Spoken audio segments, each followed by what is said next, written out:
ओम नमः शिवाय, हर हर महादेव, श्री शिवाय नमस्तुभ्यम। तो मेरे प्यारे शिव भक्तों, कैसे हैं आप सब।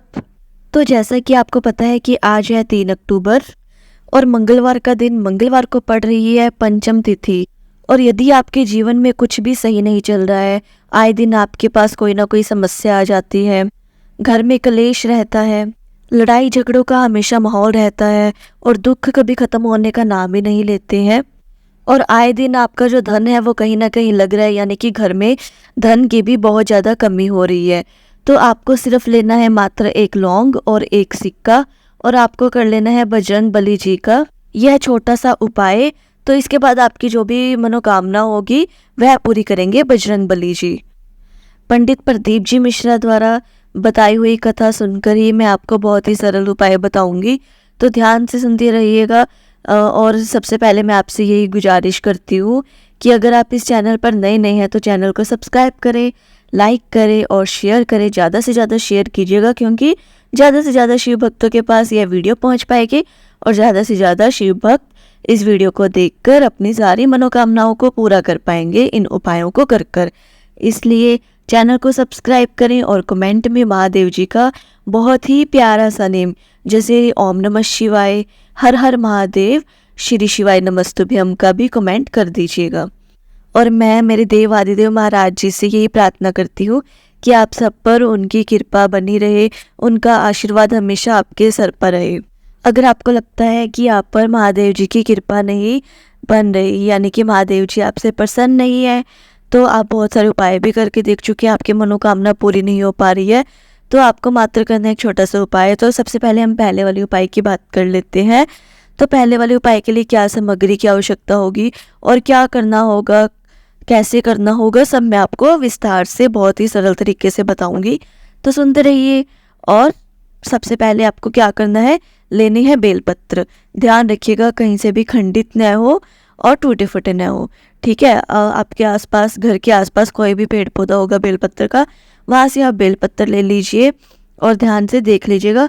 और ध्यान रखिएगा उसे वॉश नहीं करना है, जैसा आपने पेड़ से तोड़ा है वैसा ही उसे अपने उपाय में उपयोग में लेना है। और कितने बेलपत्र लेने हैं, मात्र 7 बेलपत्र लेने हैं। अगर आपको आपके घर के आसपास नहीं मिल रहे ना बेलपत्र, तो आप शिवलिंग से उठाकर भी उन बेलपत्रों को अपने उपाय में उपयोग में ले सकती हैं। और उसके बाद आपको इन 7 बेलपत्रों को लेकर आपको पहुंच जाना है बजरंग बली जी के मंदिर। आपके घर के आसपास कोई भी हनुमान जी का मंदिर है, आप वहां पर पहुंच जाइए। और फिर उन 7 बेलपत्रों को आपको एक एक करके हनुमान जी के चरणों में समर्पित करना है और अपनी कामना बोलनी है, जो भी आपकी मनोकामना है जो काफ़ी समय से पूरी नहीं हो रही। तो हमें वहाँ पर अपनी कामना बोलने के बाद हमें वो 7 बेलपत्र उठा लेने हैं और उसके बाद पहुँच जाना है मेरे देव आदिदेव महाराज जी के मंदिर। शिवलिंग के पास उत्तर दिशा की तरफ मुख करके बैठना है। और फिर जो आप बेलपत्र लेकर आए थे अपने साथ, उन बेलपत्रों को एक एक करके शिवलिंग के ऊपर समर्पित करना है। और ध्यान रखिएगा एक तांबे का लोटा भी लेकर आना है अपने साथ, जल का भरा हुआ। और बेलपत्र को एक एक करके शिवलिंग के ऊपर समर्पित करना है, श्री शिवाय नमस्तुभ्यम का मंत्र जाप करते हुए। और फिर उसके बाद जो आप 1 लोटा जल अपने साथ लेकर आए थे, उसे भी आपको शिवलिंग के ऊपर समर्पित करना है। ध्यान रखिएगा जब आप शिवलिंग के ऊपर बेलपत्र को समर्पित करते हैं, जो चिकना वाला हिस्सा होता है वो शिवलिंग को टच करता हुआ होता है, यानी कि शिवलिंग पर बेलपत्र हमेशा उल्टा समर्पित किया जाता है। और जो डंडी होती है बेलपत्र की, वो जलाधारी की तरफ होती है। और फिर उसके बाद जब आप 1 लोटा जल को समर्पित करते हैं शिवलिंग के ऊपर, उस समय आपको अपनी मनोकामना बोलनी है, यानी कि मेरे देव आदिदेव महाराज जी से प्रार्थना करनी है कि महादेव जी मेरे लाइफ में, मेरे जीवन में ये समस्या चल रही है। जैसे कि मैं हमेशा महादेव जी से यही प्रार्थना करती हूँ कि मैं सरकारी नौकरी लग जाऊँ, मैं अच्छा पढ़ लिख कर कामयाब हो जाऊँ।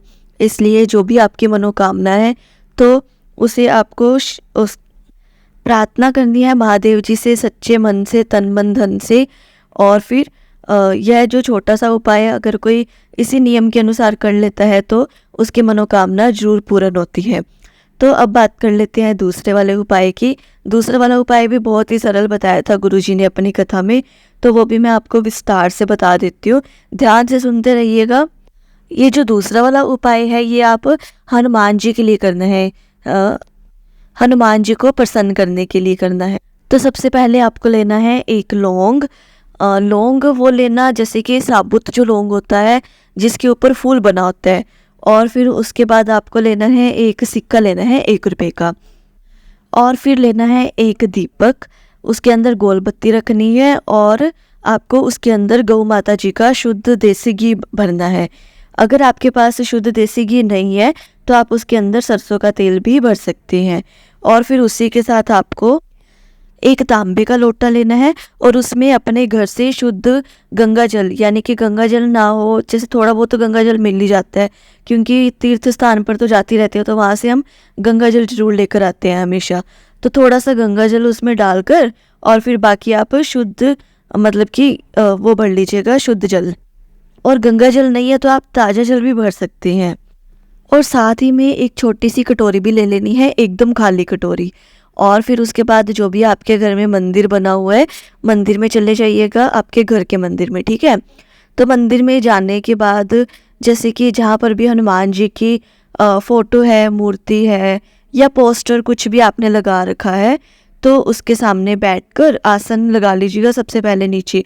और फिर उसके ऊपर बैठकर और फिर जो आप एक दीपक लेकर आए थे अपने साथ में मंदिर में, उस दीपक को भी आपको हनुमान जी के जो बिल्कुल सीधे वाला हैंड है ना, उसकी तरफ आपको उसको प्रज्वलित कर लेना है, यानी कि जला लेना है। और फिर उसके बाद जो एक सिक्का और एक लौंग था आपके पास, उसको आपको उस जल के लोटे में डालना है। और जो खाली कटोरी थी वो उसे आपको जल के लोटे के ऊपर रखकर आपको अगले 14 दिन तक दिन में 3 बार हनुमान जी का पाठ करना है।